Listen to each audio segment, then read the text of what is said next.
I did not take this, so I'm using it now.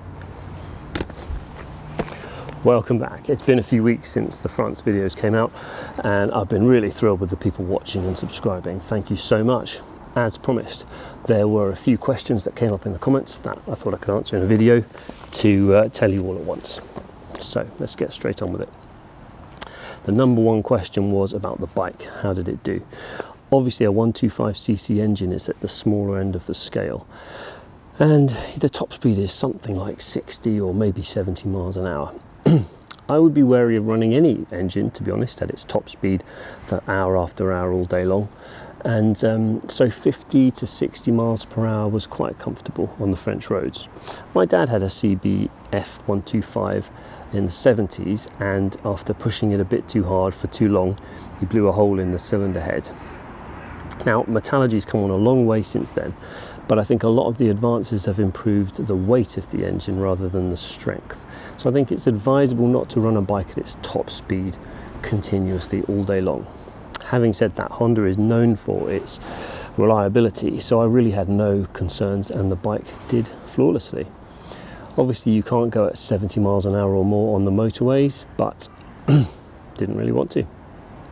The extra weight of the camping gear didn't really feel it that much, especially with the panniers. The weight's carried low down, so the centre of gravity is low. And I got a typical kind of mileage figures that I do back home. Right, mileage, a very important question when planning a trip. How many miles should you expect to be able to do in a day? So for me, day one was from here to Dover. That was about 199 miles and about 7 hours of driving, which felt like quite a long time, partly because of the wind at the end, got a bit annoying. Day two was Calais to Ivry-la-Bataille, which was about 190 miles, just over 6 hours, and that didn't feel like quite so much actually. Day three was just into and around Paris, and it was about 106 miles in all, but I didn't track the time because it was bits and pieces. And then day four was back to Calais, 173 miles, and that took 6 hours. And then the final day was the longest, Calais and the ferry and home, 215 miles of riding, which was well over 7 hours, and that felt like a long day. I think those kind of mileage figures are all right. I could have enjoyed slightly shorter days, especially on a lower speed bike. And it depends on the weather as well. If you've had rubbish weather, wind and rain, you'd be a bit fed up by then. So if there's a way that your trip could be flexible, I think that would be nice, but I think you'd rather have the bookings made in advance, especially on your first trips, so you feel like you've definitely got a place to sleep.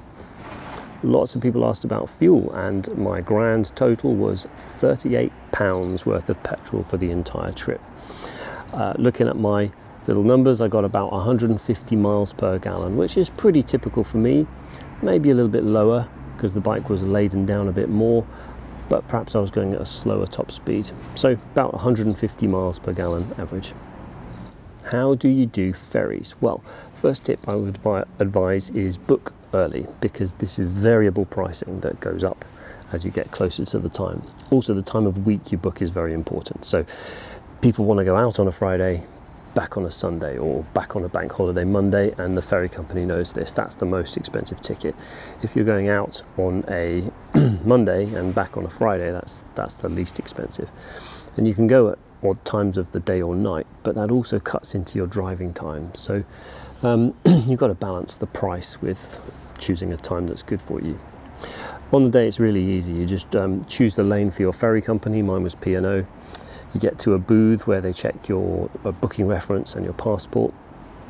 Drive through a little way, there's people with jackets showing you where to go. You might get chosen randomly for security screening, and then you go to passport control where you obviously show your passport. They'll tell you which lane to wait in for the ferry, and that is quite a wait.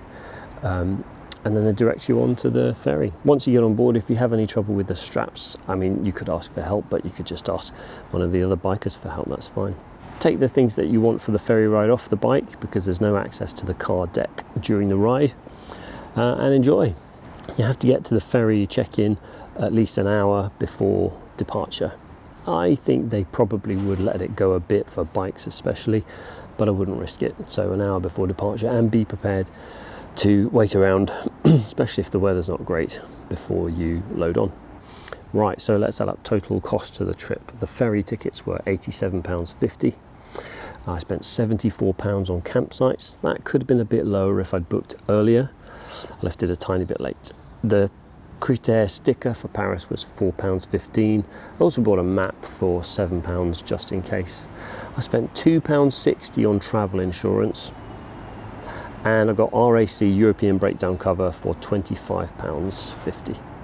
I spent a while trying to figure out how to add European breakdown cover to my RAC plan, and it all looked very expensive, and then I realised you just buy an additional little bit of policy from their website for the time that you need. I spent about £15–20 on food that I took with me, and about £30 on groceries on the trip. This was not a gourmet trip, you understand. I wasn't eating in fancy restaurants. This was mostly about the ride.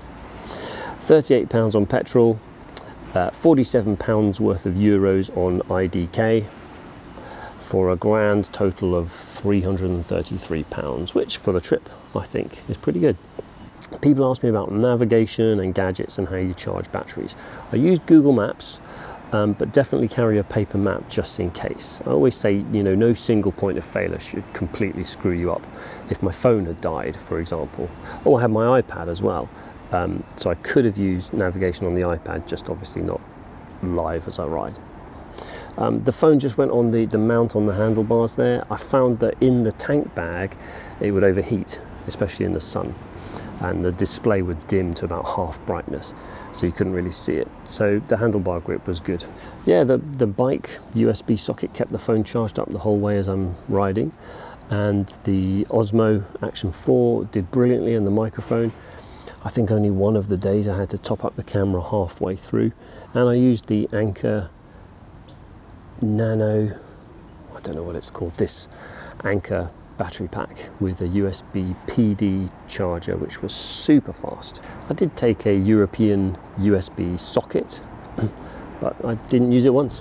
People asked how the riding in France was. It was absolutely fine. It was weird at first. I was a bit wobbly for the first couple of roundabouts in Calais, but you soon get the idea. My little tip is, instead of thinking about left and right, think about near side and offside, and then the rules are exactly the same, almost. Now, I did have that little mistake first thing in the morning, and that's when you're likely to forget and drive on the wrong side of the road, is in first thing in the morning, or after a petrol station, or after a stop.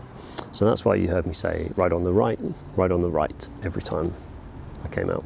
What to pack for riding gear and clothing? I would say you've got to be prepared for all climates. And I made a note on my camping list years ago, take a down jacket, yes, even in summer. That's what it says, because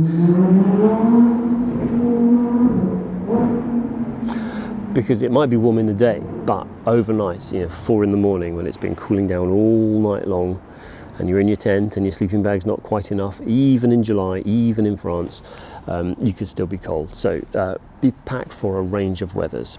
I took the mesh jacket though, because I was confident that in the riding it was never going to get that cold.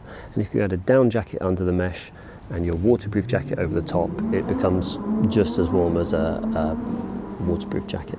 I'm not going to do a whole equipment and packing list here, because I think that would be a nice video to make, but a couple of star players would be my camp bed. Love that thing, so comfortable. The Exped Versa something. The little Primus jet boil type stove was great for making coffees. The little handy thermometer hanging from the handlebars, I like to know what temperature it is. And the DJI Osmo Action 4, which I'm not using now, by the way. This is the Sony ZV-1. It was such a great action camera. Must make a video about that too.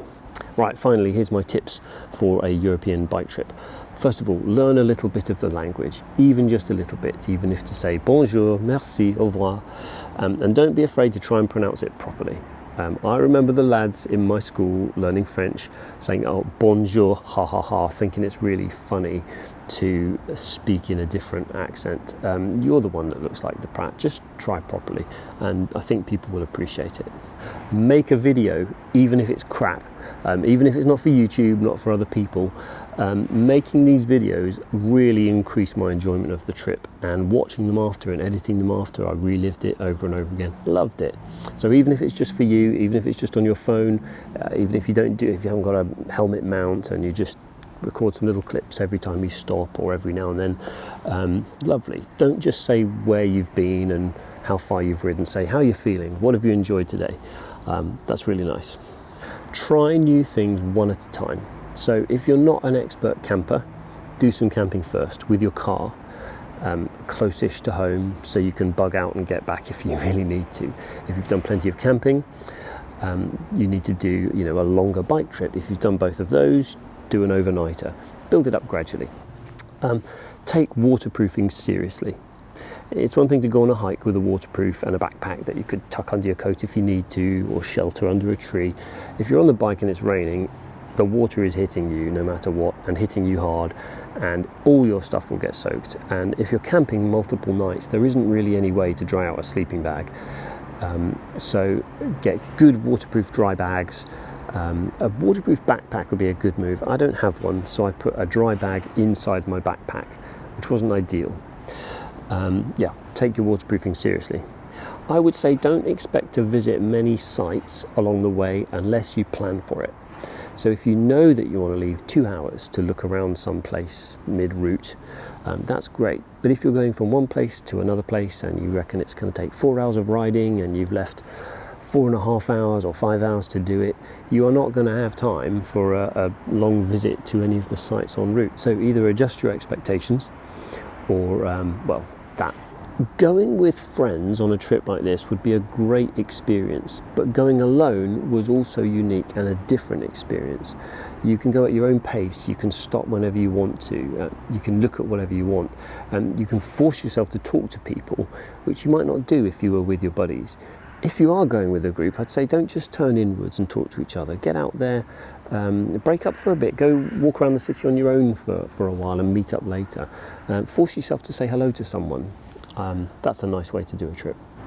Okay, I'm sure that's every question you could possibly think of asking answered, but on the off chance there's any left, please ask them in the comments below. See you on the next one. Bye.